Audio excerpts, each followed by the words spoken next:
الحمدللہ رب العالمین والصلاة والسلام علی سید الانبیاء والمرسلین قال اللہ تعالی و تبارک فی القرآن المجید والفرقان الحمید لقد کان لکم فی رسول اللہ اسوۃ حسنہ صدق اللہ العظیم اللہم صلی علی سیدنا و مولانا محمد مبارک وسلم۔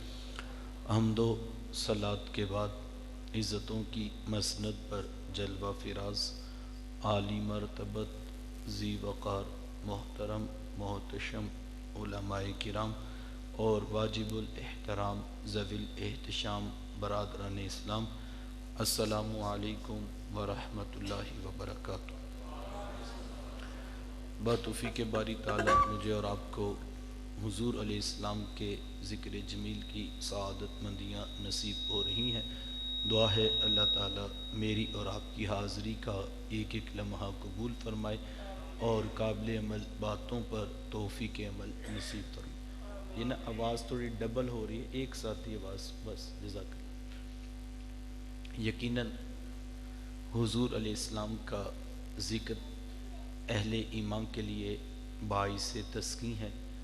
جب کسی کے لبوں سے وہ اپنے آقا و مولا کا نام نامی اسم گرامی سنتے ہیں تو ان کے دلوں میں ایمان کی حرارت بڑھتی چلی جاتی ہے۔ اور ایسا ہو بھی کیوں نہ کہ میرے حضور کا ذکر ہے بھی تو اتنا ہی میٹھا۔ میرے استاذ المکرم فرمایا کرتے ہیں کہ بیٹا ساری دنیا کے شہد اکٹھے کر کے تم نچوڑ دو، اتنا رس پیدا نہیں ہوگا جتنا ایک بار محمد کہنے سے پیدا ہوگا صلی اللہ علیہ وآلہ وسلم۔ یہ نام کوئی کام بگڑنے نہیں دیتا، یہ نام کوئی کام بگڑنے نہیں دیتا، بگڑے بھی بنا دیتا ہے نام محمد صلی اللہ علیہ وآلہ وسلم۔ بیٹا اس کی نا ابھی بھی گونج آ رہی ہے، ایک ساتھ یہ آواز بس کر دے تو یہ نا دھمک سی آتی ہے، جزاک اللہ۔ تو یہ میری اور آپ کی خوش قسمتی ہے کہ اللہ نے مجھے اور آپ کو اپنے محبوب کے ذکر کی توفیق مرحمت فرمائی۔ میں مختصر وقت میں حضور علیہ السلام کی سیرت طیبہ کے کچھ روشن پہلو آپ کے سامنے رکھنا چاہوں گا، اس دعا کے ساتھ کہ اللہ تعالیٰ مجھے اور آپ کو قابل عمل باتوں پر توفیق عمل نصیب فرمائے۔ یقین اللہ کے رسول صلی اللہ علیہ وآلہ وسلم کی جس وقت ولادت ہوئی تو 7 دن تک اپنی والدہ حضرت آمینہ سلام اللہ علیہ کا دودھ پیا۔ 8ویں دن یہ اعزاز دشمن اسلام ابو لہب کی کنیز سویبہ کو حاصل ہوا۔ اس نے حضور علیہ السلام کو دودھ بھی پلایا اور دیکھ بھال بھی کی۔ یہ چند دن کا دودھ تھا، یہ چند دن کی ہی دیکھ بھال تھی، لیکن میرے آقا نے سویبہ کے اس احسان کو بھی پوری زندگی یاد رکھا۔ مکے میں تھے تو میری ماں کہہ کے پکارا کرتے، مدنی دور آیا تو یہاں مدینے سے ان کے لیے کپڑے بھی بھجوایا کرتے اور رقم کا بھی بندوبست کیا کرتے۔ یہ ہے شریعت، یہ ہے سیرت جو میرے حضور لے کر آئے۔ میرے حضور تشریف فرما تھے، دور سے ایک بوڑھی خاتون کو اپنی طرف آتے دیکھا۔ آقا کریم علیہ السلام کی نظر پڑی تو میرے حضور اٹھ کھڑے ہوئے، میری ماں پکارتے ہوئے اور دوڑ لگاتے ہوئے ان کے قریب پہنچے۔ پھر کندھوں سے وہ چادر اتار کر نیچے زمین پر بچھا دی جسے میں اور آپ کائنات کا قیمتی اثاثہ سمجھتے ہیں۔ اپنی والدہ کو اس چادر کے اوپر بٹھایا، کان لگا کر گھنٹوں ان کی باتیں سنی، اور جب وہ بوڑھی خاتون خود اٹھ کر واپس جانے لگی تو کسی نے راوی سے پوچھ لیا، یہ آنے والی خوش قسمت خاتون کون تھی کہ محبوب علیہ السلام نے اپنے کندھوں کی چادر ان کے قدموں کے نیچے بچھا دی؟ تو بتانے والے نے بتایا کہ تمہیں نہیں پتا یہی تو حضور علیہ السلام کی رضائی والدہ حضرت حلیمہ سعدیہ سلام اللہ علیہ۔ سگی ماں تو سگی ماں ہوتی ہے، میرے محبوب نے تو دودھ پلانے والی ماں کو بھی اتنی عزتیں عطا کی۔ ماں باپ کیا ہوتے ہیں یہ زمانے کو میرے حضور علیہ السلام نے آ کر بتلایا۔ آقا کریم علیہ السلام ایک دن صحابہ کو فجر کی نماز پڑھانے آئے، تاحد نگاہ صحابہ نے اٹھ کر حضور کا استقبال کیا، محبتوں برا یہ ہجوم دیکھا تو چھم چھم آنکھوں سے آنسو برسنے لگے۔ ایک ٹھنڈی آہ بری اور کیا فرمایا، لو ادرکت والدی او احدہما، کاش آج میرے ماں باپ بھی زندہ ہوتے یا ان میں سے کوئی ایک ہی زندہ ہوتا، پھر میں لوگوں کو نماز عشاء پڑھا رہا ہوتا، اس میں سورہ فاتحہ کی تلاوت کر رہا ہوتا، پھر میری ماں کو میرے ساتھ کوئی کام یاد آ جاتا، وہ دروازے پہ آتی، چلمن سرکاتی، اپنے میٹھے اور پیار بھرے لہجے میں فرماتی، ابنی محمد، میرے بیٹے محمد میری بات تو سنو۔ کہا لوگوں میں نماز کا مصلی چھوڑ کر پہلے ماں کی بات کو سن لیتا۔ زمانے کو عملاً بتایا ماں کا وجود کتنا معتبر ہوتا ہے۔ بیٹیاں کیا ہوتی ہیں یہ زمانے کو میرے حضور علیہ السلام نے آ کر بتلایا۔ آقا کریم علیہ السلام کی آمد سے قبل آپ تاریخ عرب اٹھائیں، جب کسی کے ہاں بیٹی پیدا ہوتی تو شرم سے اس کا منہ کالا ہو جاتا۔ عزت اور آبرو بچانے کا ایک ہی راستہ ہوتا کہ ظالم باپ ماں کی ممتا بری گود سے پھول جیسی بیٹی چھینتا، گڑھا کھود کے دکا دے کر اوپر مٹی ڈال دیتا۔ اگر کوئی باپ اتنا ظالم تھا، اتنا سفاک تھا، تو وہ اس قابل تھا کہ وہ معاشرے میں سر اٹھا کر جی سکتا ہے، اور اگر کسی کے ہاتھوں میں اتنی سکت نہیں کہ وہ اپنی زندہ بیٹی کا گلا دبا سکے، تو وہ اس قابل نہیں تھا کہ معاشرے میں سر اٹھا کر جی سکے۔ یہ عرب معاشرہ ہے جس کو قرآن مجید فرقان حمید نے بھی بیان کیا ہے۔ وہ عملاً بیٹیوں کو ذبح کیا کرتے اور بہنوں کو زندہ درگور کر دیا کرتے۔ جس دور میں بیٹی ذبح کی جا رہی تھی، جس دور میں بہن زندہ درگور کر دی جاتی، میرے حضور اس دور میں کلمہ حق بلند کیا اور حضور فرمایا بیٹیوں کو ذبح کرنے والوں سن لو، فاطمہ تو بدعۃ منی، میری فاطمہ تو میرے جگر کا بھی ٹکڑا ہے۔ یہ کلمہ محبت بھی ہے، یہ کلمہ جہاد بھی ہے۔ دیکھیں آج میں یا آپ اپنی بیٹی یا بہن کے لیے کوئی پیار بری بات کہیں تو یہ بہت بڑی بات نہیں ہے۔ آج اس معاشرے میں بیٹی کی عزت ہے، آج اس معاشرے میں بہن کا وقار ہے۔ یوں ہی تو نہیں بوڑھا باپ اپنی جھکی ہوئی کمر پہ بوریاں لاد لاد کے مزدوری کر رہا ہے کہ میں نے اپنی بیٹی کو عزت کے ساتھ رخصت کرنا ہے۔ جوان سال بائی فیکٹری میں اوور ٹائم لگا رہے ہیں کہ ہم نے بہنوں کو عزت کے ساتھ بیاہنا ہے۔ یار یہ باپ تو ذبح کرتا تھا، یہ بھائی تو زندہ درگور کر دیتا تھا، ان کے سینے میں اتنا کوٹ کوٹ کر پیار کس نے بھر دیا؟ جواب ایک ہی ملے گا، یہ فیض ہے آمینہ کے لال کا، یہ فیض ہے میلاد والے آقا کا، جنہوں نے کٹتی بیٹیوں کو عزت اور ذبح ہوتی ہوئی بہنوں کو زندگی کی بہاریں عطا فرمائی۔ آقا کریم علیہ السلام ایک دن گھر تشریف لائے تو ام المومنین حضرت عائشہ صدیقہ رضی اللہ تعالی عنہا عرض کرتی ہیں کہ حضور آج بڑا عجیب واقعہ ہوا۔ حضور فرمایا عائشہ آج کیا ہوا؟ عرض کی حضور ایک حبشیہ نیاد عورت آئی اور اس نے آ کر دروازے پر صدا لگائی۔ اس نے سوال کیا تو میں نے تلاش کیا کوئی چیز مل جائے تاکہ میں سائل کو صدقہ کر دوں۔ تلاشِ بسیار کے بعد مجھے صرف ایک کھجور ملی اور میں اس کو وہی صدقہ کر دیا۔ حضور اس نے اس کھجور کے 2 ٹکڑے کیے، ایک دائیں جانب والی بیٹی کو کھلا دیا اور ایک بائیں جانب والی بیٹی کو کھلا دیا۔ حضور ماں خود بھی بھوکی تھی، اس کا اپنا پیٹ بھی کمر سے لگا ہوا تھا، لیکن اس نے خود کچھ نہیں کھایا، سب کچھ اپنی بیٹیوں کو ہی کھلا دیا۔ یہ کہتے کہتے ام المومنین آبدیدہ ہو گئی، آنکھوں میں آنسو آ گئے۔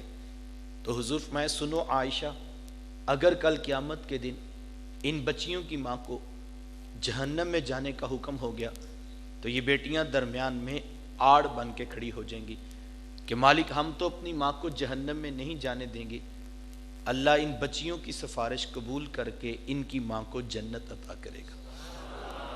کہاں بیٹیاں باعث شرم و ننگوار سمجھی جاتی تھی، کہاں بیٹیاں ہی دخول جنت کا سبب قرار پائیں۔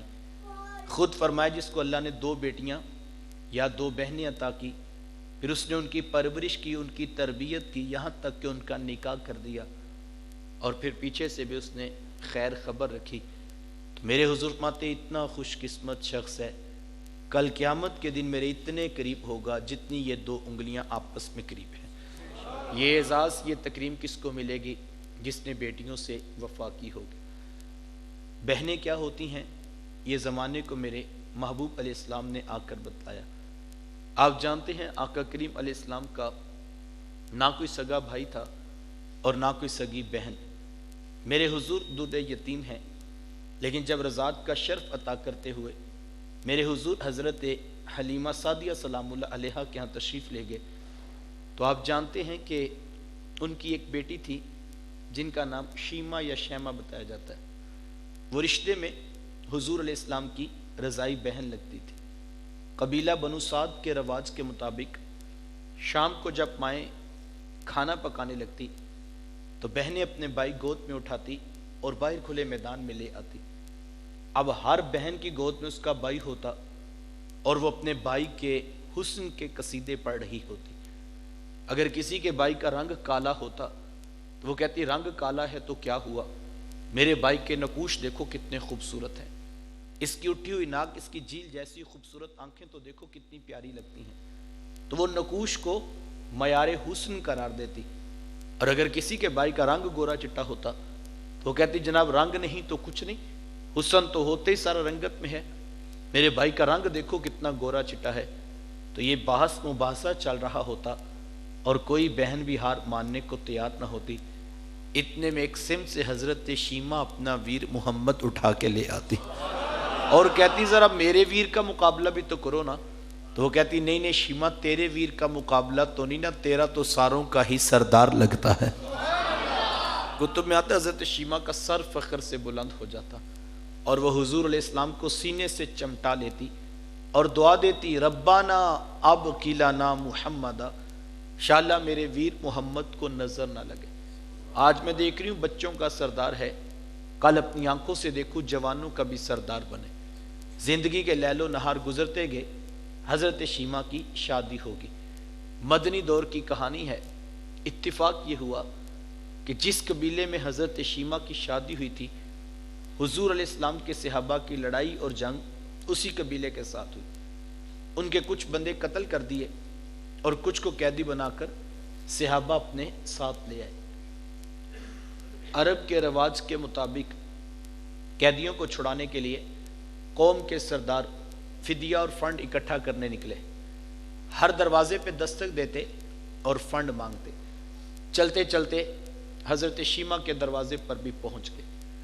دستک دی تو پوچھا کون؟ کہا قبیلے کے سردار ہیں، فنڈ اکٹھا کر رہے ہیں، تم بھی اپنا حصہ ڈالو۔ پوچھا یہ فنڈ کس لیے اکٹھا ہو رہا ہے، یہ رقم کیوں جمع کی جا رہی؟ تو کہا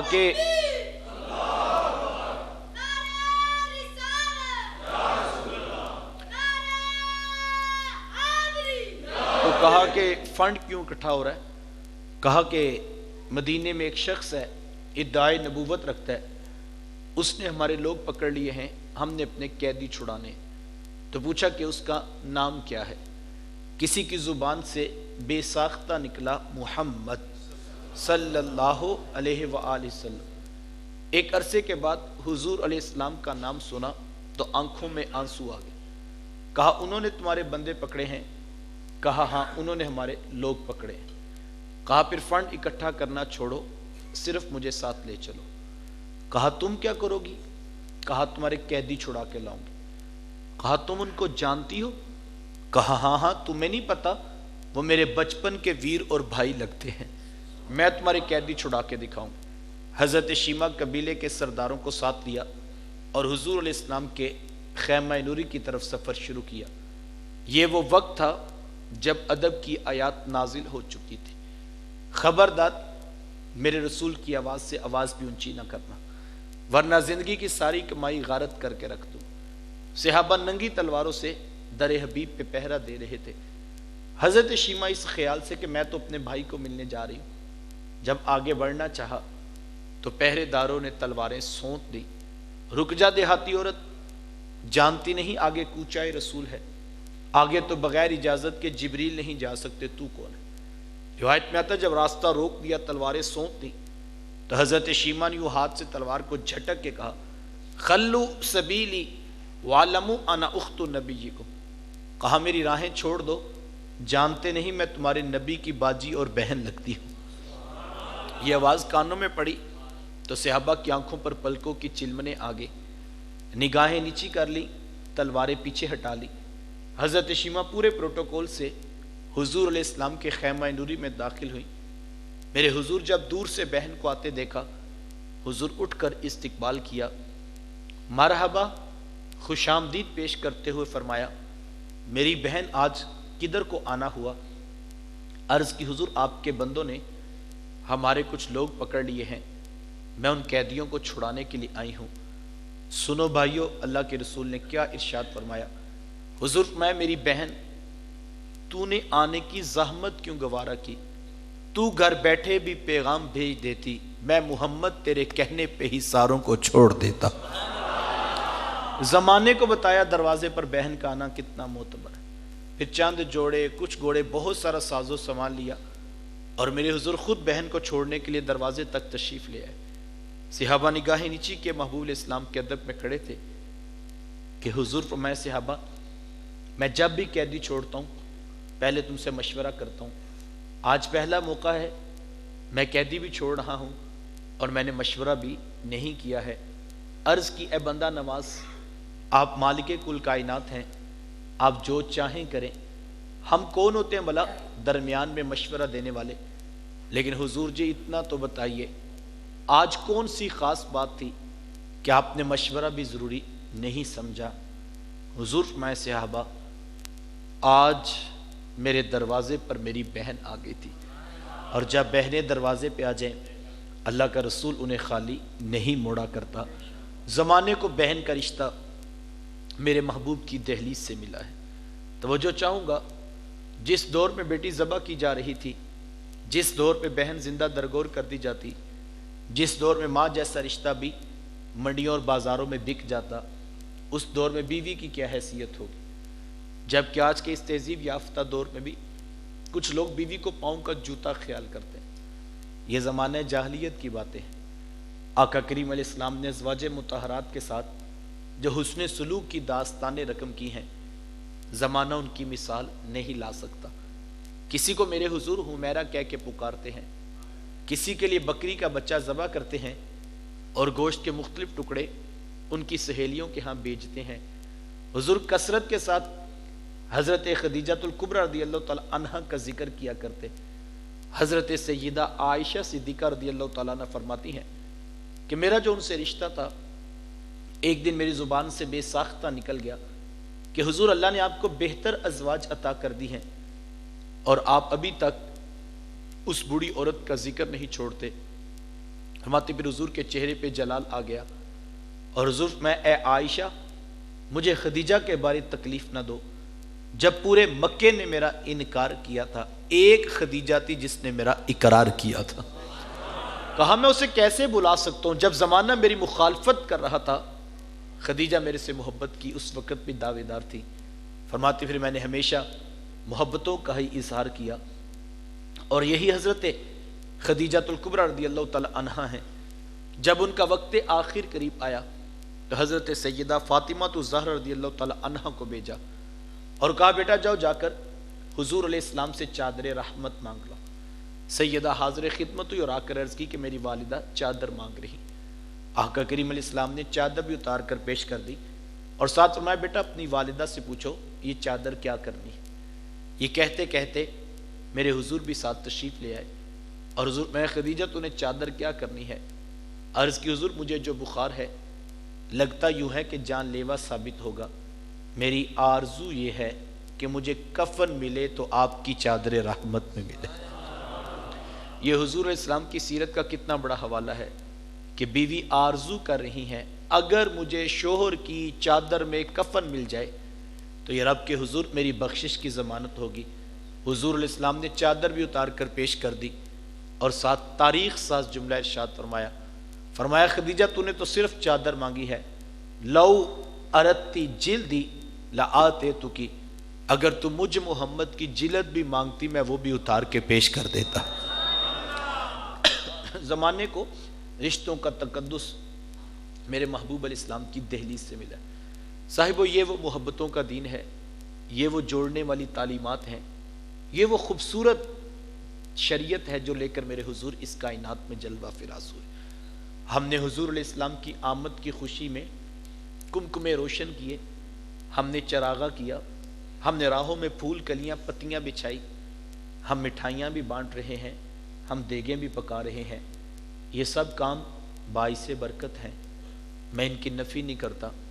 وہ تو نادان ہے بیچارہ جو اس عنوان پر بھی الجھ پڑا اور نہ جانے کون کون سا فتویٰ ہے جو امت پر لگا دیا گیا۔ میں تو صرف ایک جملہ کہتا ہوں، یار مجھے یہ بتاؤ اگر حضور علیہ السلام کی آمد کی خوشی بھی نہیں منانی تو یار کائنات میں پھر خوشی بچتی کون سی ہے؟ خوشی ہوتی کیا ہے؟ خوشی کا تصور کیا ہے؟ انسان کے ساتھ خوشی کا تعلق پھر کیا ہے؟ ذرا ایک لمحے کے لیے ان کی ذات کو درمیان سے نکال دے، پیچھے انسان بچتا ہے؟ ذرا غور تو کریں، جب تک وہ دنیا پہ نہیں آئے تھے انسان کی حالت کیا تھی؟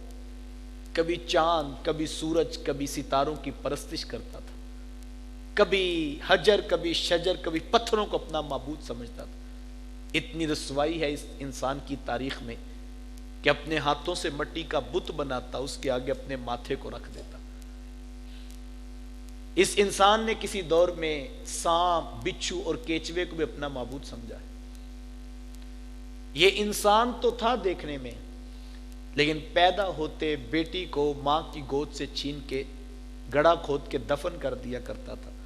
یار جانور بھی اپنے بچوں سے پیار کرتے ہیں، یہ انسان ہونے کے باوجود اپنی سگی بیٹی کو ذبح کر دیتا تھا۔ ذرا غور کریں، کیا کوئی انسان کے پاس انسانیت کا تصور تھا؟ یہ تو کرم ہو گیا صاحب کہ دھرتی پہ میرے حضور کے مبارک قدم آئے، بس ان کے قدم آئے، روٹھی ہوئی خوشیاں پھر دوبارہ زمین پہ واپس پلٹ آئے۔ اس وقت دنیا میں جہاں بھی روشنیاں ہیں، چراغاں ہیں، خوشیاں ہیں، وہ صدقہ ہے آمینہ کے لال کا، وہ حضور کا فیض ہے۔ اور میں ایک اور بات بھی کہا کرتا ہوں کہ یہ ہم تو کاغذ کی جھنڈیاں لگا کر ان کی آمد کا استقبال کر رہے ہیں، حقیقت میں اگر آپ مجھ سے پوچھیں تو یہ کوئی استقبال نہیں، یہ صرف اپنی محبتوں کا ایک اظہار ہے۔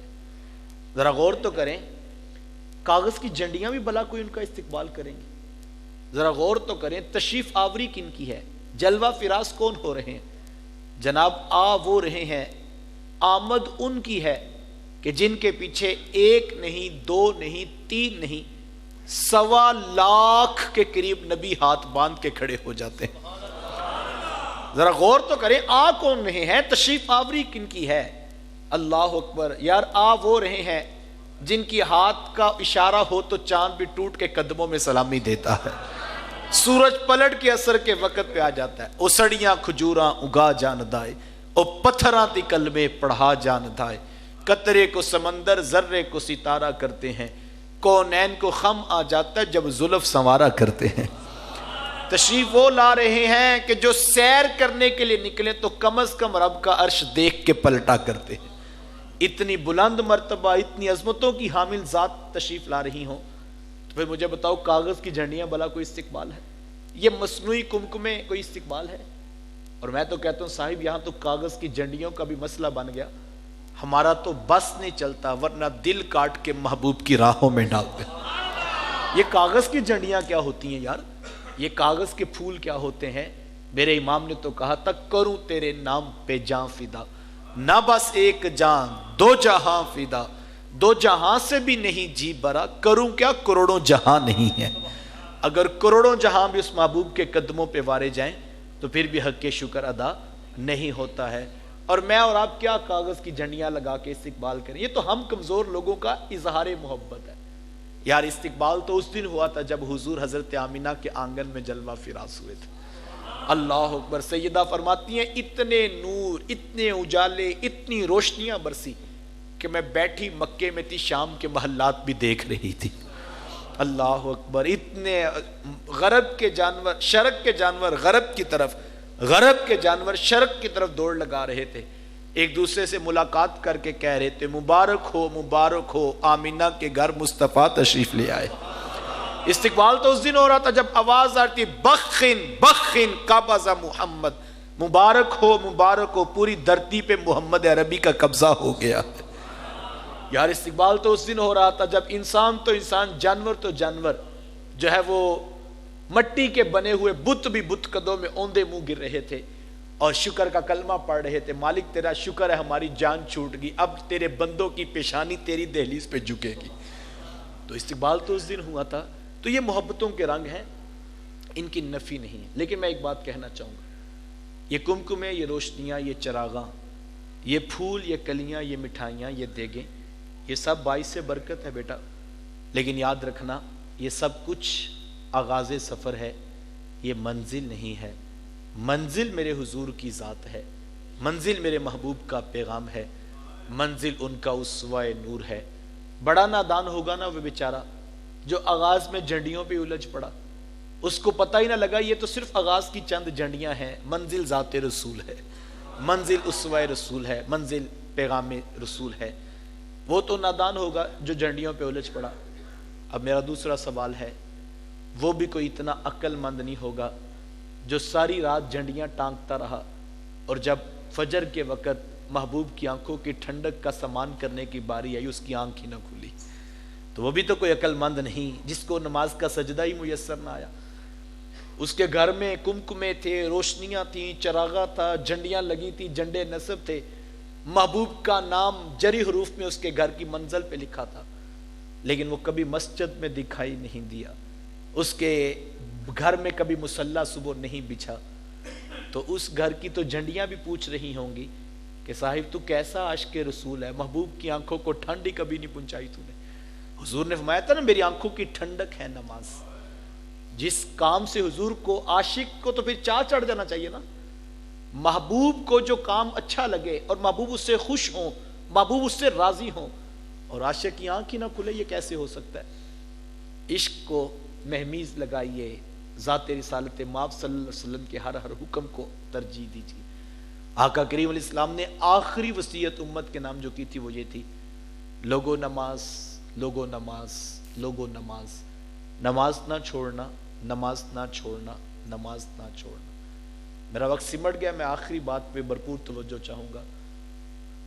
23 سال میں پورا دین امت تک پہنچایا، 13 سال مکے کے اور 10 سال مدینہ المنورہ کے. مختلف ادوار میں مختلف مقامات پر حضور کے پاس جو رب کا پیغام آیا میرے حضور نے امت تک پہنچا دیا.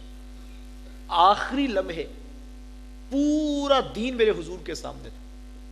آقا کریم علیہ السلام نے پورے دین میں جہاں پہ زکوٰۃ، حج، جہاد، اخلاق، کینہ، حسد، بغض، آداب معاشرت، عدل و انصاف، مساوات، ساری تعلیمات میرے حضور کے سامنے تھے. 23 سالوں میں جو دین اللہ کی طرف سے بھیجا گیا، اس دین میں سے آخری چیز جو امت کو ایک بار پھر یاد کروائی وہ کیا تھی؟ لوگو نماز، لوگو نماز، لوگو نماز. میں اور آپ غور کریں اس کے اوپر، کیا ہم نے آخری وصیت کو، آخری نصیحت کو زندگی میں جگہ دی ہے؟ اگر تو میں نے اور آپ نے جگہ دی ہے تو پھر ہمارے گھر کے منڈیر پہ چراغاں اور ہمارے آنگن میں مہکتے ہوئے پھول اور لہراتی ہوئی جھنڈیاں یہ مبارکباد دے رہی ہیں کہ مبارک ہو، مزہ آ گیا تیرے گھر حضور کا میلاد دیکھنے کا. اگر تیرے گھر میں جھنڈیاں لگی ہوئی تھی، تیرے گھر کے منڈیر پر محبوب کی محبت کے چراغ بھی جل رہے تھے، تو لطف اس بات کا تھا تیرے چھوٹے چھوٹے بچے بھی سجدوں میں گرے ہوئے تھے. لطف اس بات کا تھا تیری بیٹیاں بھی نمازی تھی، تیرے پتر بھی نمازی تھے. تو تیرے گھر تو میلاد دیکھنے کا واقعی لطف آیا. لیکن اگر ایسا نہیں ہے تو پھر شاید یہ جھنڈیاں بھی ہم سے سوال کر رہی ہیں کہ صاحب ہم تو میلاد کی خوشی میں تیرے گھر پہنچے، لیکن کیسی عجیب بات ہے، تیری پیشانی میں محبوب کی ادا موجود ہی نہیں ہے۔ آئیے سجدوں کے ساتھ آبادی ہے، سجدوں کے ساتھ اللہ کے رسول خوش ہوتے ہیں۔ حضور علیہ السلام جب نماز کا وقت آیا کرتا، حضور حضرت بلال رضی اللہ تعالیٰ عنہ سے یہ نہ فرماتے بلال اٹھو اذان دو، بلکہ حضور فرماتے بلال یا ارحنی یا بلال، ارحنا یا بلال، حضور فرماتے کہ اے بلال اٹھو نہ، ہمارے دل کو راحت پہنچا دو۔ حضور کو خوشی ہوتی تھی نماز کے سجدوں کے ساتھ۔ تو میں اور آپ اگر نمازی ہیں تو پھر ہمیں مبارکباد، اور اگر ایسا نہیں ہے تو میں آپ کو دعوت دیتا ہوں، آپ سر شام سے بیٹھے ہیں، سردیوں کے دن ہیں، اور آپ 7:30 سے 9:30 پہ گھڑی پہنچ گئی، 2 گھنٹے ہو گیا آپ ذکر رسول کی خوشبو سے مہک رہے ہیں، یقیناً یہ باعث برکت عمل ہے۔ لیکن میں دعوت دیتا ہوں اگر صبح کے کسی کی 5 نمازیں بھی رہتی ہیں تو جا کے گھر سو نہ جانا، زندگی کا کیا پتہ صبح کا سویرا دیکھنا نصیب ہو یا نہ ہو۔ ابھی گھر جائیں تو وضو کر کے اپنے کمرے کا دروازہ بند کر لیں، نہ ماں کو پتہ ہو نہ باپ کو پتہ ہو، بس مصلی بچھا کے فجر، ظہر، عصر، مغرب، عشاء قضا کرے۔ ابھی عشاء کا وقت ہے، عشاء کی نماز پڑھنے کے بعد ہاتھ جوڑ کر معافی مانگے اور عرض کرے مالک آج تیرے رسول کی میلاد کی محفل میں تیرے رسول کے ذکر کے بعد تجھ سے معافی مانگتا ہوں، مجھے آج کی 5 گانہ نماز جو تو نے میسر کی ہے، اب سانس ٹوٹنے تک مجھے 5 گانہ نماز کی توفیق دینا۔ میں اور آپ اس کے اوپر غور، اگر تو یہ ہوا تو پھر میں اور آپ کامیاب ہیں، اور اگر ایسا نہیں ہوا تو پھر شاید یہ محبت خام ہے، یہ ادھوری ہے، یہ کچی ہے۔ محبت جس دن پکی ہو گئی اس دن دل کرے گا کہ محبوب کی آنکھوں کی ٹھنڈک کا سامان کرنا چاہیے۔ آئیے محبت کو پختہ کیجئے، عمل کا تقاضا ہے ہم سے، محبت ہم سے پوچھتی ہے کہ صاحب سجدوں کا نور کہاں ہے؟ وہ کیا کسی نے کہا تھا عاشق عاشق ہر کوئی آکھے، پر عاشق بندہ مر کے، زہر پیالہ کوئی نہیں پیندا پر عاشق پیندا پر کے۔ عشق جو ہے وہ اتباع سکھاتا ہے، عشق مشکل راہیں بھی ہوں تو عشق ان پہ چلنے کا حوصلہ پیدا کرتا ہے، لیکن اگر عشق ہمیں ابھی تک، وہ کسی کا جملہ تلخ تھا لیکن کہا کسی نے خوب، اس نے کہا وہ عشق جو آپ کو بستر سے اٹھا کے مسجد تک نہیں لاتا، خیال کیجئے گا وہ قبر سے اٹھا کے جنت تک کیسے پہنچائے گا۔ تو عشق کا محاسبہ بھی کرنا چاہیے کہیں ہم نفس کی چال میں نہ آ جائیں۔ تو یہ محبتوں کے رنگ ہیں، لیکن حقیقت منزل ذات رسالت مآب سیرت رسول اور پیغام رسول ہے۔ اللہ کی بارگاہ میں دعا گو ہوں اللہ مجھے آپ کو توفیقات عمل نصیب فرمائے۔ وآخر دعوایا ان الحمد للہ رب العالمین۔